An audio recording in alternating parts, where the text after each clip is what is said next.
Good morning everyone. আজকে মঙ্গলবার, সকাল এখন কটা হবে, 9:30 কি 10টা হবে, হয়তো 10টা বোধহয় বাজেনি এখনও।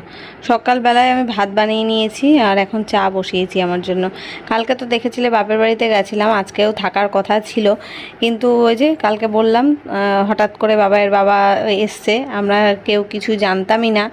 লাস্ট দিন যখন কথা হয়েছিল বলেছিল যে কাজে যাব, সেখানে টাওয়ার পাওয়া যাবে না, ওই জন্য হয়তো ফোনে মানে নট রিচেবল বলতে পারে। তো সকালবেলা থেকে আমি ফোন করেছিলাম একবার, নট রিচেবল বলেছিল, তারপরে আর আমি করিনি। তারপরে রাতে তো আমি দেখলে বাপের বাড়িতে চলে গেছিলাম প্রায় 8টা নাগাদ। এবার যখন রাত 9টা 9:30 বাজে, তখন ও বলল যে আমি কলকাতায় নেমে গেছি, এয়ারপোর্টে রয়েছি, আমি বাড়ি আসছি। তো আমি তো বিশ্বাস করছিলাম না ফার্স্টে, তারপরে ভিডিও কলিং করে মানে দেখালো যে এসে গেছে। মানে হঠাৎ করে, আমাদের কাউকে কিছু জানায়নি, হঠাৎ করে নাকি আমাদের সারপ্রাইজ দেবে তাই নাকি এসছে। তো এই যাওয়ার আগে তো একটু ঝামেলা তো ছিলই অবশ্যই, তোমরা তো বুঝেইছো, দুজনের তরফ থেকে একটু ঝামেলা ছিল, যদিও আমার কোনো ফল্ট ছিল না, কোনো দিনই থাকেও না, ওই ঝামেলাটা ওই তরফ থেকেই আসে। তারপরে আমি রিয়াকশানটা দেখালেই যখন ঝামেলাটা বড় হয়। তো সে যাই হোক, ওই বলে না মোল্লাদ্দর মসজিদ পর্যন্ত, সেরকমই ব্যাপার হয়েছে এখানেও। ওই গেছিলো, আবার এই যে নিজের পায়ে গেছিলো, নিজের পায়ে ফেরত চলে এসছে। বাড়িতে যে এক গ্লাস জল গড়িয়ে খায় না, সে একা গিয়ে রান্না করে খাবে আর কাজ করে খাবে, সেটা কখনোই সম্ভব না। এমন না যে আগে কাজে যায়নি, দূরে গেছে, কিন্তু 1 সপ্তাহ 15 দিন, তার বেশি তো না, কাছে পিঠে যে আসলেই মানে মনে করলেই চলে আসা যাবে 4-5 ঘন্টার মধ্যে। কিন্তু এবার যেখানে গেছিলো সেখানে অন্তত 15 দিন আগের থেকে টিকিট না কাটলে টিকিট পাওয়া যাবে না, আসা যাবে না, একেবারে ওয়েস্ট বেঙ্গলের বাইরে।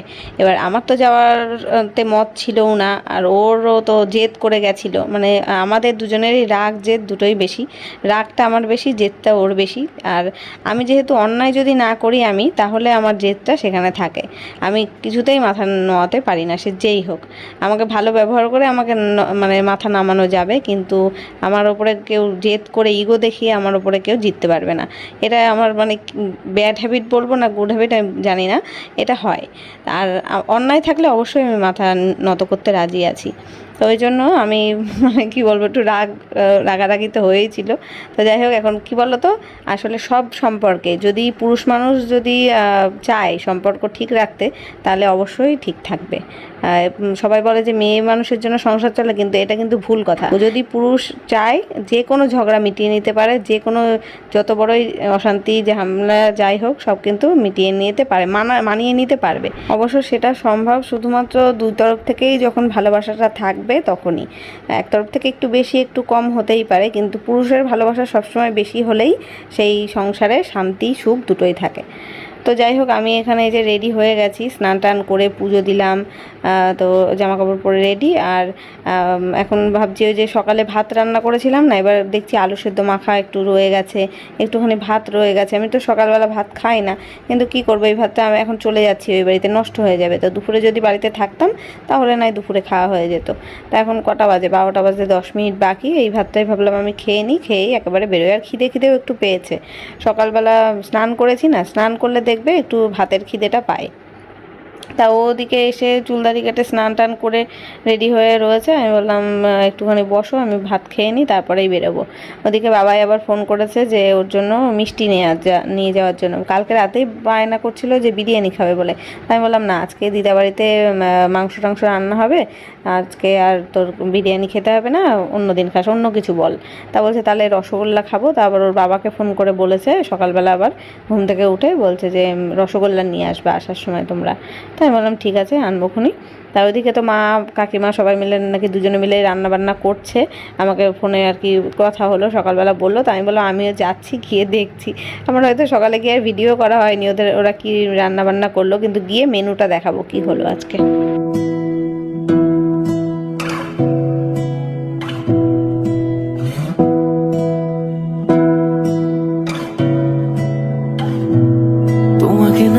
চিঠিটা ডাক বাক্সে রাখো কোণে, সাদা খামের না লেখা নাম এঁকেছে তার গানে। তোমাকে না লেখা চিঠিটা ডাক বাক্সে রাখো কোণে, সাদা খামের না লেখা নাম এঁকেছে তার গানে।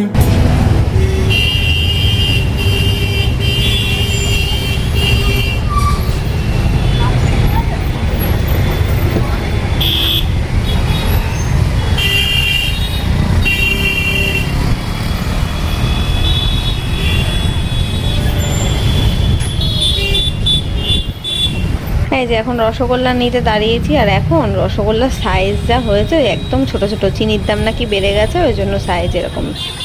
তো এই যে বাড়িতে চলে এসেছি, আর মা এখন ওই ঘরে কাকিমার ঘরে রান্না বান্না করছে।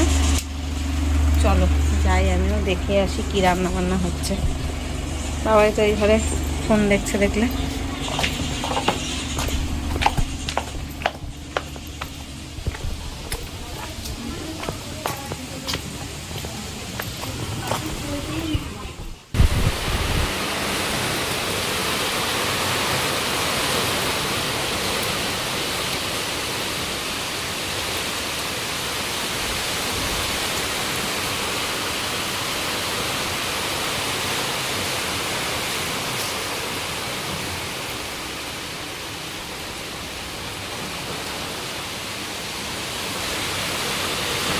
এই টাটাপুরা রোদ ছিল, ছাতা মাথায় দিয়ে আমি স্কুটিতে করে আসলাম, এসেই দেখছি ঝমঝমিয়ে বৃষ্টি। যেই কাকিমাদের ঘরে ঢুকেছি এই দেখো বাইরে কি ঝমঝমিয়ে যে বৃষ্টি হচ্ছে। আমি আরও স্নান করে নাইটি, বাবাইয়ের প্যান্ট ছিল কালকে সেগুলো সব ধুয়ে টুয়ে বাইরে মেলে দিয়ে এসেছি।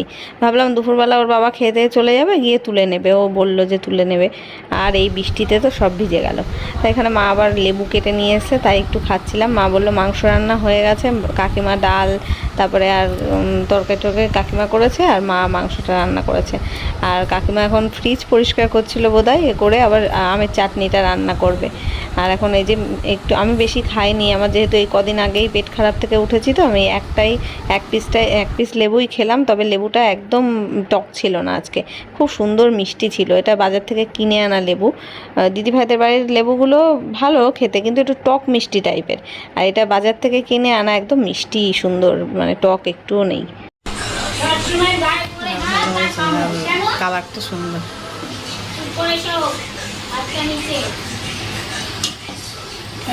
গন্ধটাও ভালো লাগছে।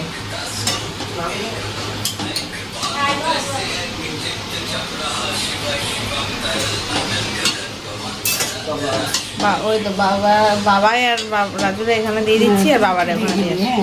ঠিক আছে, হ্যাঁ বাবাইয়েরটা পারো।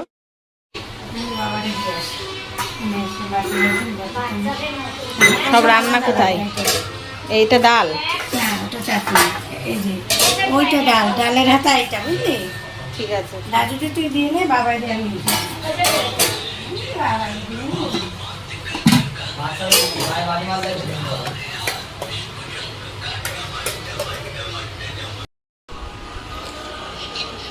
আবার পা দিয়ে সরাই যাচ্ছে।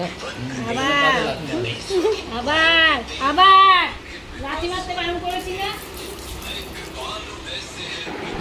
কাকিমা রান্না করেছিল কচুরলতি, মুসুরির ডাল, আলু ভাতে করেছিল। আলু ভাতেটা যদিও আমরা কেউ খাইনি, আলু চিপস দিয়ে খেয়েছিলাম। আর মা মাংস রান্না করেছিল, আর চাটনি, আমের চাটনি করেছিল, ওটাও কাকিমা করেছে। মানে মা মাংসটা করেছে আর বাদ বাকি সব কাকিমা রান্না করেছিল। আর আমি ওই যে রসগোল্লা নিয়ে আসলাম, দেখো 8 টাকা করে পিস নিয়েছে। সে দেখে মনে হচ্ছে পায়রার ডিমের মতো, একদম ছোট ছোট। তো এই যে বাবা আর ওর বাবা খেতে বসেছে। আজকে বোধহয় 1 মাস পরে বাড়ির খাবার খেলো। তো চলো ওরা খেয়ে নিলে আমরা খেতে বসবো। না না আমরা দিও না, আর দিবা না, অনেক দিয়েছো না।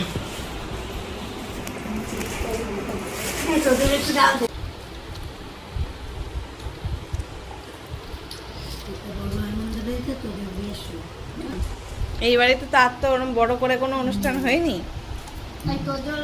তোজো আবার ছুটে উঠে যাবি না তো? তোজো তো এখন সবাই দেখাও একটু। গুড ইভিনিং গাইজ, এখন যাচ্ছি বাবার দোকানে চা খেতে। আমি, মা, বাবাই। আজকে খুব গরম। এই কটা বাজে জানিস? 1:45 বাজে, এখন বেরোচ্ছি। সন্ধ্যের থেকে আর যাইনি, শুয়েই ছিলাম, উঠলামই প্রায় 6:30টার দিকে।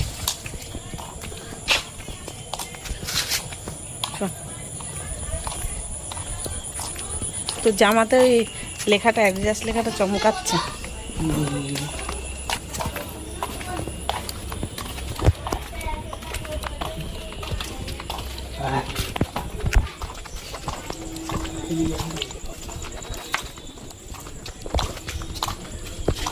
দাঁড়া, তো দিদা আসেনি এখনো।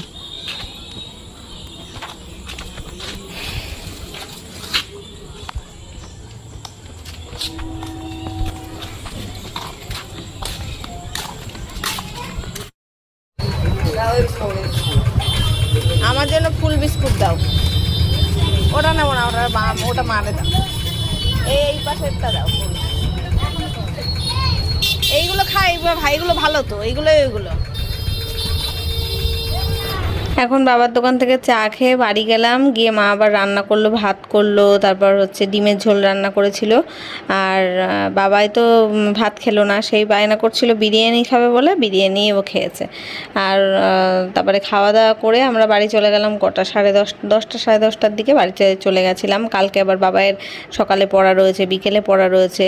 কালকে বুধবারে কি একটা যেন কারণে স্কুল ছুটি রয়েছে বললো, ঝুলন না কি যেন, কি কারণে আমার সঠিক মনে নেই। তো যাই হোক, এই যে বাড়িতে চলে এসেছিলাম, আর ভিডিওটাও আজকে এখানেই শেষ করব। দেখা হচ্ছে আগামীকাল, টাটা।